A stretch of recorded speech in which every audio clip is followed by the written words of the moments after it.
21st Century Radio is sponsored by Hieronymus and Company. Now more of 21st Century Radio with your host, Dr. Bob Hieronymus. I got to introduce you all again. This is Dr. Robert Schoch, Ph.D., Origins of the Sphinx, Celestial Guardian of Pre-Pharaonic Civilization, written with Robert Bauval. Wow, got two big stars there. Inner Traditions, robertschoch.com. That's really spelled SCHOCH.com. And after 2 hours sleep, I can still do it right.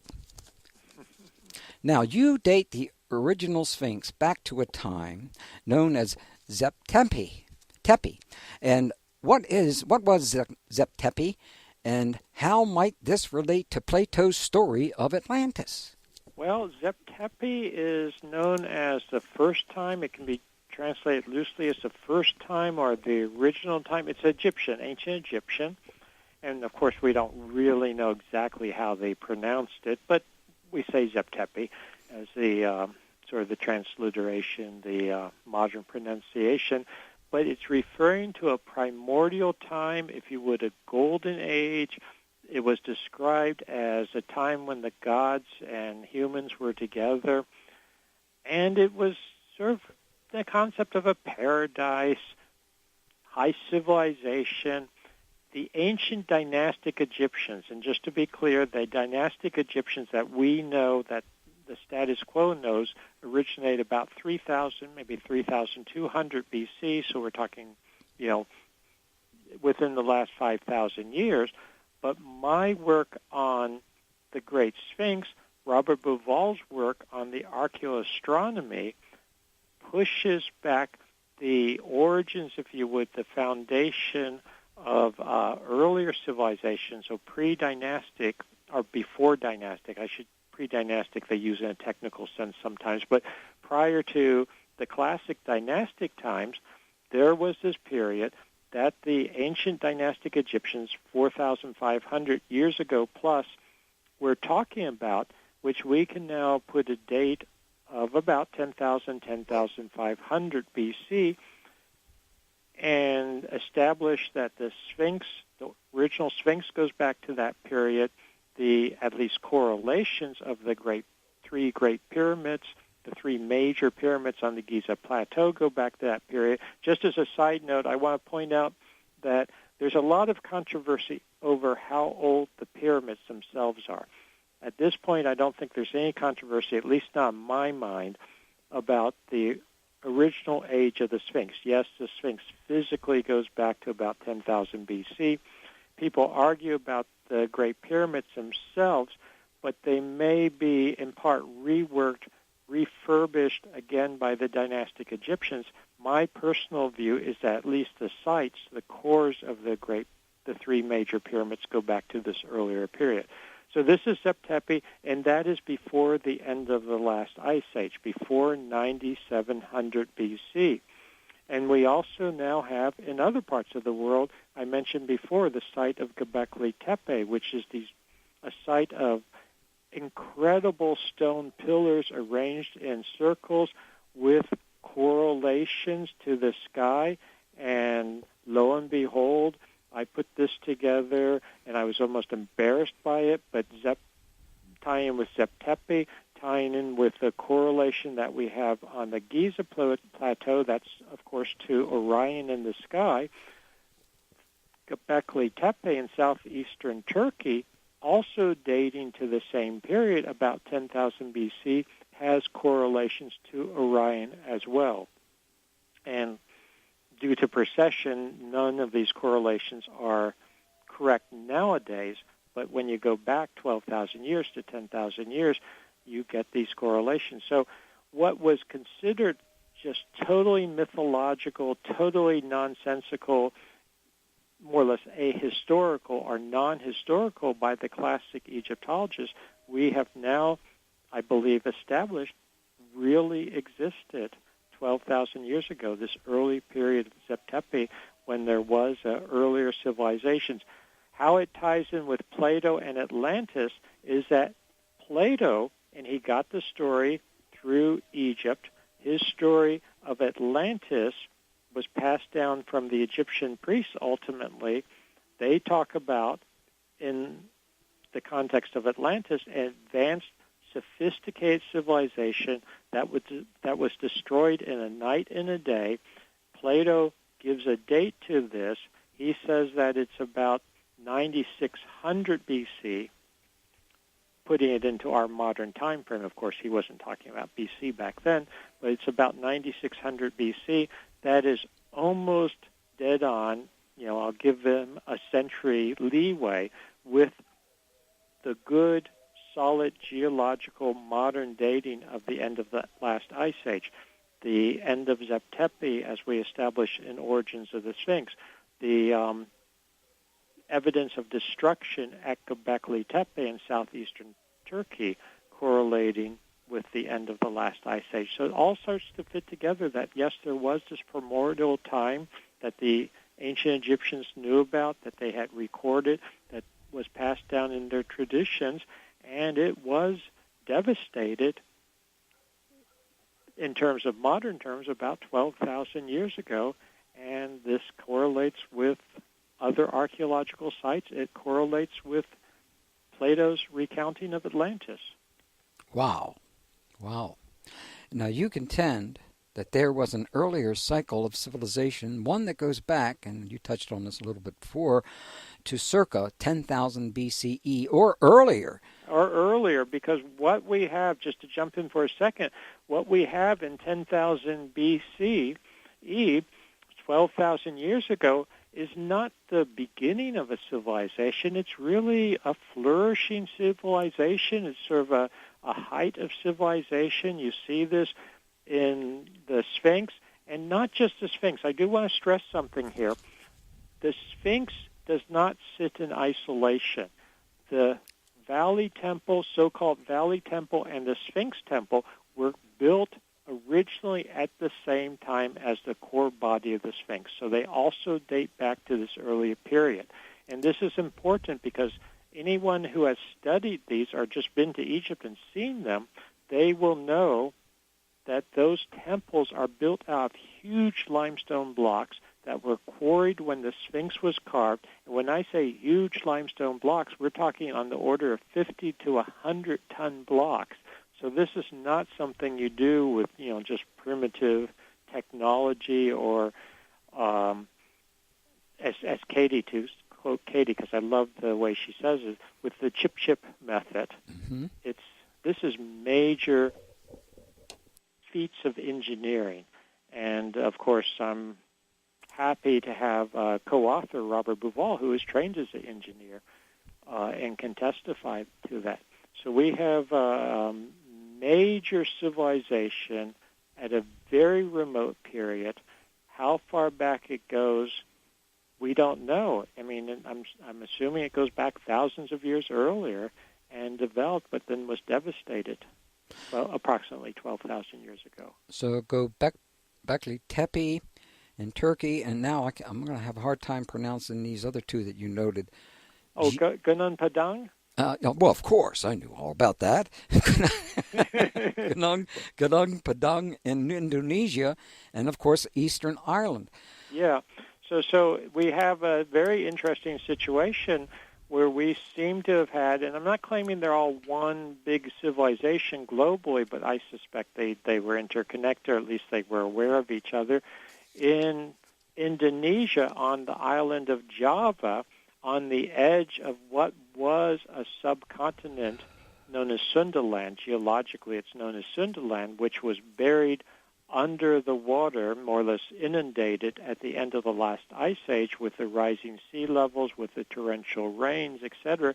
There is a site known as Gunung Padang, which is being studied in particular by the American-trained, he's Indonesian, but American-trained geophysicist, Dr. Danny Hillman, who I've had the pleasure of corresponding with and meeting, and actually Katie and I went to Gunung Padang to visit and explore the site ourselves.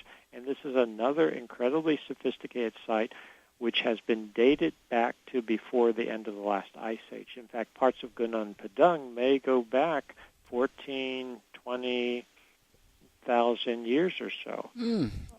But it's very interesting that there's a level where I'm convinced you see the same sort of destruction, etc., and signs of catastrophe at about 9700 BC at that site also. But what happened to these early civilizations? Why didn't they survive? Well, there was a major catastrophe, a major solar outburst, which I was mentioning in the first hour briefly. And this is something, remember when we talked about my wife Katie, that she was is still intimately involved with, we're working on this together. But the evidence indicates from ice cores, from sediment cores, from what's known as vitrification, from petroglyphs, from the Rongo-Rongo script on Easter Island, so Easter Island also plays into this, that there was a major solar outburst. Basically, the sun erupted. The sun is a star like any other star, and it's not always nice and gentle and steady. It goes through periods of disquietude. It goes through periods of disequilibrium, gives off what are known as coronal mass ejections to essentially calibrate or re-equilibrate itself internally. And if the Earth is in the wrong place at the wrong time, when one of these is given off, we are hit by massive what's known as plasma, or plasma stream, protons and electrons, etc., streaming at us, which can disrupt the magnetosphere, disrupt the ionosphere, the stratosphere, can drive down to Earth as what would look like huge thunderbolts hitting the surface of the Earth. If these hit glaciers, they're going to melt them immediately.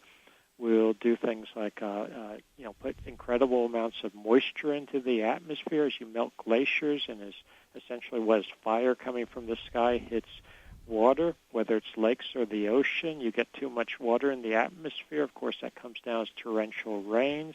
It would set off earthquake activity as you melt glaciers. There's also correlations between major solar activity and earthquakes otherwise, which is another topic for another discussion. So there were really devastating times.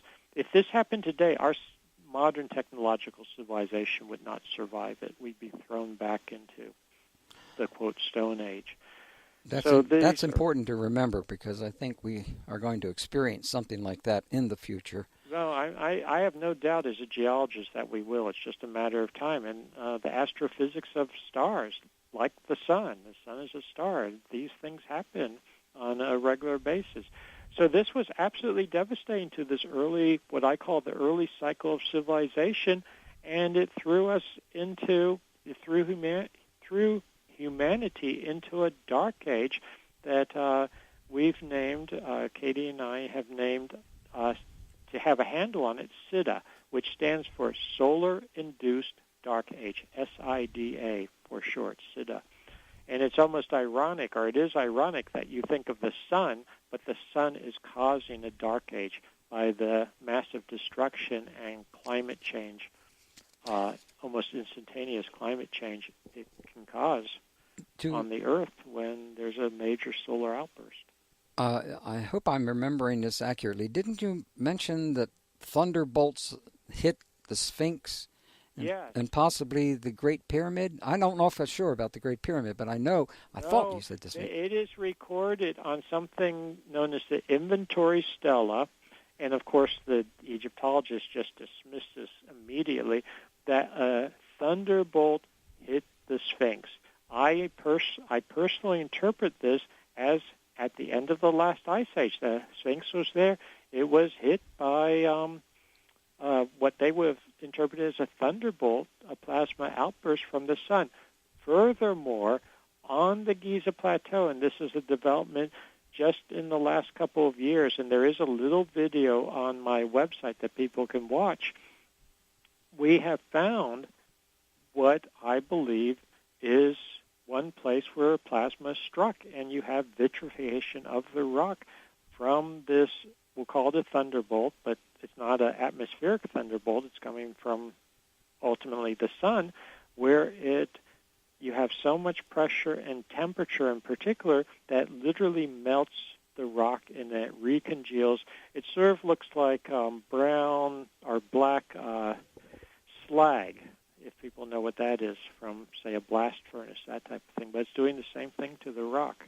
In some circles, there's been a lot of talk about how a comet may have hit Earth at the end of the last ice age. What are your thoughts on this theory? Well, to be honest, and I know some people don't want to hear this, both among the paradigm police, but among also what's called alternative historians, I'm convinced right now, and I have nothing against comets, and comets have hit the Earth in the past. There's no doubt about that, but I'm convinced that there is no comet at the end of the last ice age. I want to make a couple of points here. What the comet advocates are actually talking about is not technically the end of the last ice age. They're talking about what's known as the beginning of the Younger Dryas at 10,900 BC, which is 1,200 years before the end of the last ice age. The end of the last ice age is 9,700 BC. So I hate to get real technical here, but they're talking about 1,200 years before the end of the last ice age. And what happened climatically is that it started to warm up before 10,900 BC. Then there was a drop in temperature. This is known as the beginning of the Younger Dryas. That lasted for about 1,200 years.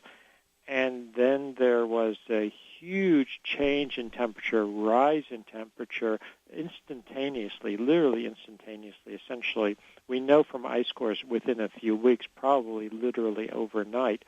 And this was the technical and physical end of the last ice age, 9,700 BC.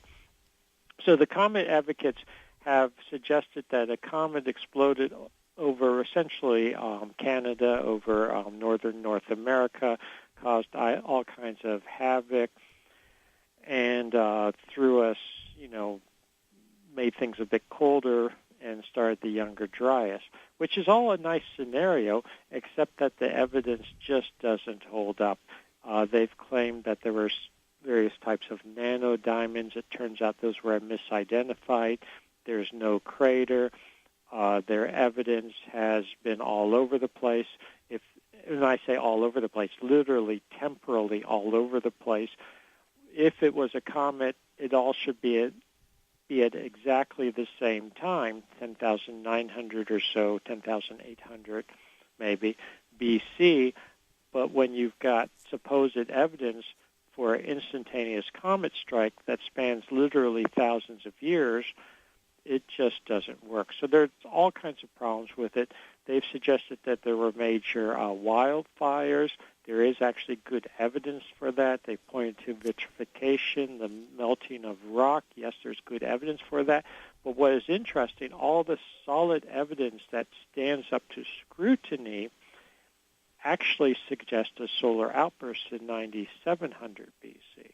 So that's where I come down. Again, it's nothing against the comet theorists, but I'm convinced, and this is my field, geology and geophysics, that the evidence for a comet doesn't hold up, and it ties back actually to paradigms, in my opinion, because a lot of the people that are suggesting a comet, they are looking at evidence, and the only thing they can think about is a comet that might fit this evidence. They don't even consider a solar outburst, because that's not something that's been in the purview. That's not something that's been in the sight of geologists over the last several decades. They don't think in terms of a major solar outburst having actual ramifications on the surface of the Earth. They have come to admit that comets and asteroids can have major ramifications. And I remember the early part of that story when I was a graduate student, and the first evidence for the asteroid that destroyed the dinosaurs 65 million years ago came out. People were laughing at it, but it stood the test of time. In this case, we have a lot of evidence, but it's not standing the test of a comet theory, but it does support a major solar outburst. Well, all of those who would like to think if it's a comet, they wrote books about it. So what are you going to do? And yes, that's the problem. You're going to cut into their livelihood. That's right. When people write a book about something and they put it out there and they have that strong vested interest in it, they have to do everything they can to defend it. And I hate to be blunt, but some of the people who have such strong vested interest in the comet theory at this point are actually trying to manipulate the data or actually, how should I say, mischaracterizing things. And I have to believe they know at some level that they're doing this. It isn't just mistakes. It's not unlike the Egyptologists when they went after me over the age of the Sphinx and mischaracterized things or just sort of made things up. So unfortunately, I think this has more to do with psychology than anything else, and people's egos. I'll use that term. I think that's when you have all your life invested in something. It reminds me of the story, if I could tell a quick story. Sure, as long as it's a good, clean story. What? You're not going to tell us a dirty story, are you? No. Oh, well, right. yeah, Okay, it is a little Robert. dirty, but I'm a geologist. Dirty story. No. All right, well, tell us a dirty story. It was told to me when I was a graduate student at Yale that it was an absolutely true story, that there was this guy, without going into details, there was this senior faculty member decades earlier, the 1930s or something like that, and he had done this incredible study of a group of fossil animals and how they were all related to each other, et cetera, and everything was beautiful and fine. He's out in the field with a bunch of graduate students, and some young graduate student picks up a fossil that basically questions his theory because it's a new fossil of the group that has, he didn't account for. And the story goes, and I was told by several people it was absolutely true, the story goes that this graduate student hands him this fossil and says, look, what do you think of that? Doesn't this, sort of question your work?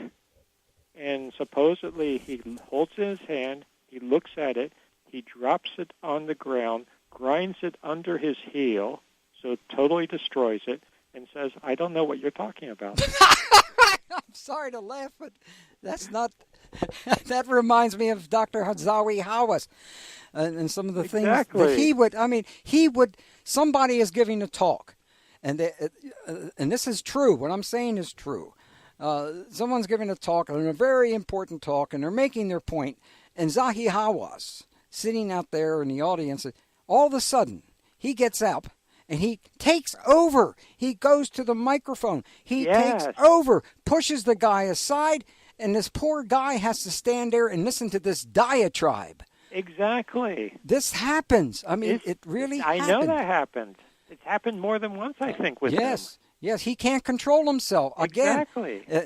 He and Trump have a lot in common. Oh, yeah. Okay, well, that's the end of that. And it all comes down to emotion and psychology, and certain people can't control themselves. Correct. Well, and they can't be objective. And I hate to use that term because, I have strong feelings about, people fool themselves and think they're being objective. And I always try to be careful myself about such things. But some people, they just cannot control themselves at all. Yeah. Well, you and some of your colleagues have established a nonprofit organization for the research of ancient cultures, or Oracle. Oracle. We say Oracle. It's the organization for the research of ancient cultures. All right. I'm sending you $100 to get into this organization. Wonderful. Thank you so much. Yes, I want to be a member. This is great stuff. Well, tell us about it, will you please? Well, it's a nonprofit, not for profit, and I just want to make sure everyone's clear. It's officially filed. We've done all the paperwork. I mean, you can imagine the work that goes into establishing that, filling out the forms, all that type of thing. So we are a not-for-profit organization. If people are interested in it, they should go to my website, www.robertschoch, and you spelled it a couple times, but it's ROBERTSCHOCH.com. Yeah, you've been listening to me too much. Yeah, I know. And all one word.com, robertschoch.com, and, there's a link to the actual Oracle site from there. But the way I would describe it is we want to really become a research foundation, a research organization, an educational organization, outreach organization. I hate to I'll put it this way.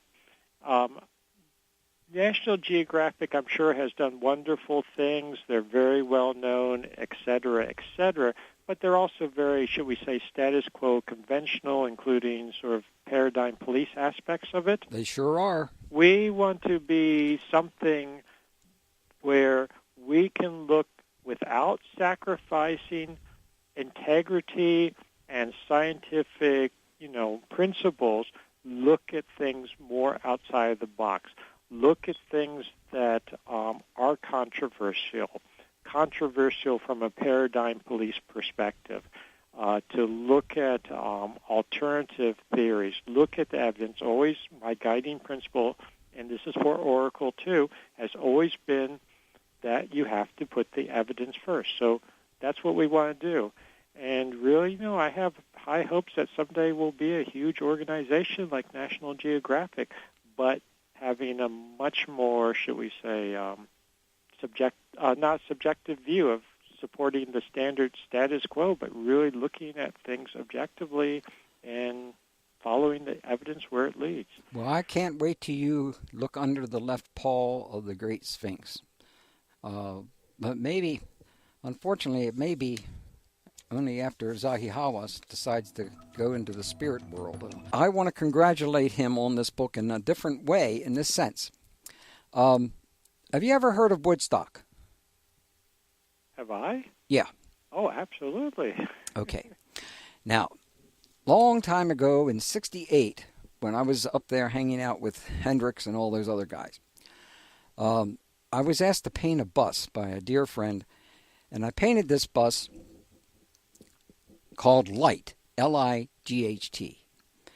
And it's been in a lot of films, especially films about Woodstock. And the major symbol on it, one side that they showed at Woodstock, is the Sphinx. Wow. The Sphinx has always, I used to draw little sphinxes when I was a little thing. Well, I'm a little thing right now. I'm only 5'4.5". Once upon a time I was 5'5", but that's those days are long gone.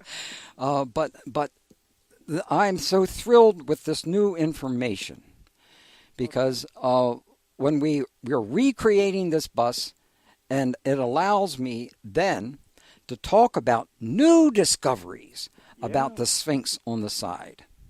Now, one of the ways one could interpret the Sphinx a long time ago was with the Sphinx you had some type like a human head on an animal body, and the general interpretation of that would be the human in control of his bestial side. Remember that good old interpretation? Exactly.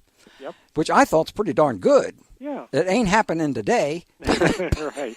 But with this particular president, we can see it ain't happening at all.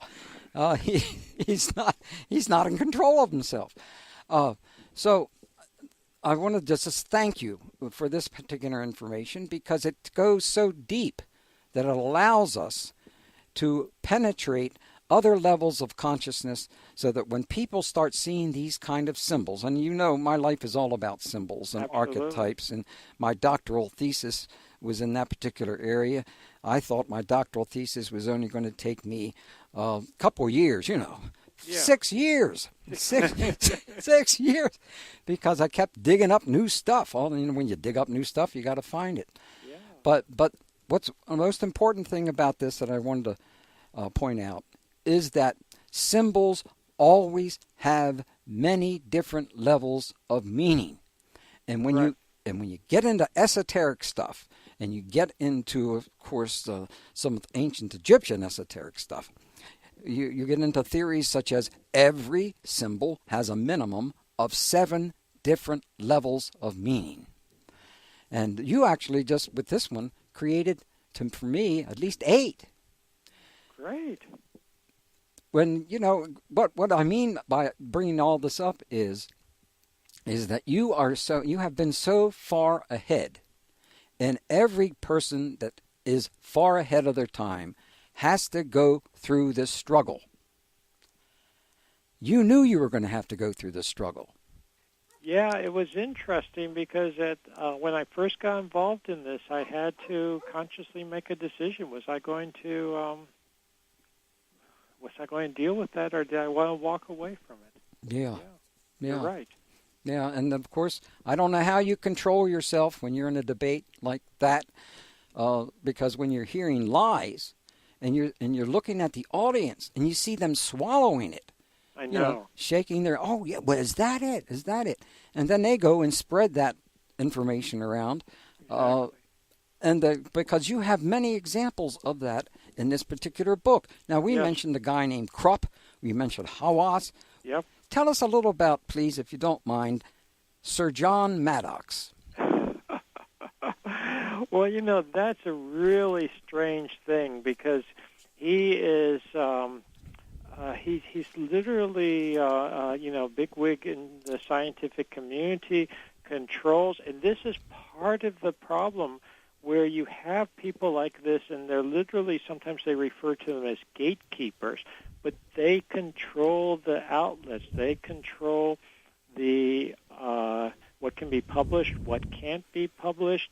In his case, he's connected with Nature, one of the premier scientific journals, but he's actually come out and made incorrect statements. He's actually said that essentially books should be burned in this day and age, or suggested that if that were legal or was still done, he would support that. It's a very, very strange thing. And this gets back to something that is sort of a pet peeve, if you would, of mine, which is the whole, and I want to be careful how I express this here, but the whole issue of so-called peer review. So they always talk about peer review in science and peer review in scholarship, and if something's not peer reviewed, well, somehow that belittles it, etc. The problem is, who are the peers? In many cases, the peers are the status quo. They're the paradigm police. They set themselves up as peers. So getting back to something that we've been talking about, Maddox, for instance, he has literally said that he feels that certain books should have been burnt because they didn't go with his paradigm. They didn't go with the status quo. They went against the paradigms. And yet this is someone that is a very powerful gatekeeper in the scientific community as to who can get money, who can't, who can get published, who can't. This comes back to Oracle and why we feel we need to have an independent organization. Exactly. How do you get funding for a lot of the scientific research, whether it's in Egyptology or archaeology or astronomy or paleoastronomy? You have to apply to foundations. You have to try to get grants or raise money through such channels. But they have review processes. Well, who's reviewing it? The people that want to uphold the standard paradigm. So it's a real battle.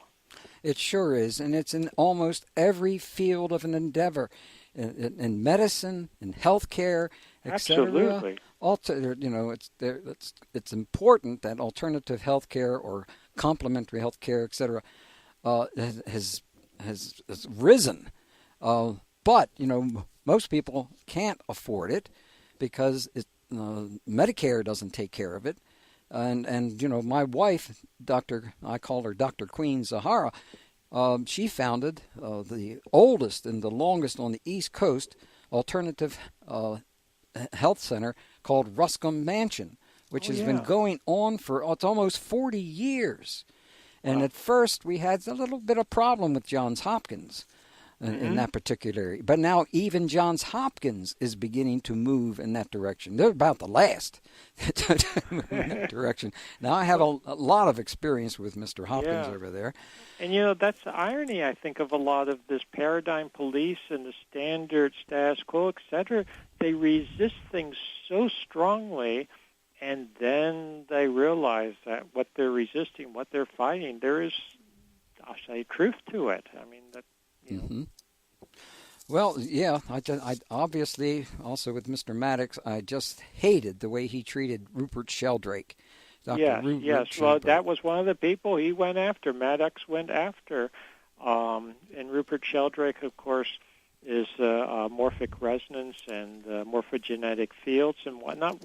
There's a lot of support for it, and that ties in very strongly with a very beleaguered and belittled field, but a field that I'm personally very interested in, have written about and done research into, and that's parapsychology, which is a genuine scientific field, even if some people don't want to admit it. Well, have you ever heard of Dr. Stanley Krippner? Yes, absolutely. Well, one of the greats in parapsychology. He's done so much work in it, and he compiled so much, did a whole series of edited volumes.